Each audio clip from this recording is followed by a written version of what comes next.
PhonePe எடுத்துக்கோங்க உங்கள் ஃபோனில். அதில் நீங்கள் போய்ட்டு ரீசார்ஜ் அண்ட் மொபைலுங்கிறது இதில் போயிடுங்க ஃபஸ்ட்டு. இப்போ கீழே ஃபஸ்ட்டில் மேலே இருக்கும் ரீசார்ஜ் அண்ட் மொபைல், அதை எடுத்துக்கோங்க. அதில் அந்த ஏரோவை கிளிக் பண்ணிக்கோங்க.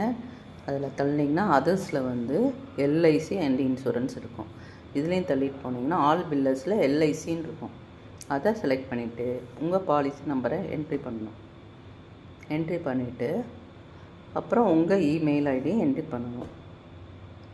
அதுக்கப்புறம் டேட் ஆஃப் பர்த், எந்த பாலிசி யார் பேரில் இருக்கோ அவங்களோட டேட் ஆஃப் பர்த் அதை என்ட்ரி பண்ணிவிட்டு கிளிக் பண்ணிங்கன்னா உங்களுக்கு எவ்வளோ அமௌண்ட் கட்டணுங்கிறத அமௌண்ட்டை வந்துடும். சரிங்களா? இப்போது உங்கள் டேட் ஆஃப் பர்த்தை என்ட்ரி பண்ணியாச்சு. ஓகே கொடுத்து கன்ஃபார்ம் பண்ணதுக்கப்புறம் உங்களுடைய அமௌண்ட் எவ்வளோங்கிறது வந்துடுச்சு. இதை ப்ரொசீட் பண்ணிவிட்டு பே பண்ணிக்கலாம். அவ்வளோதான்.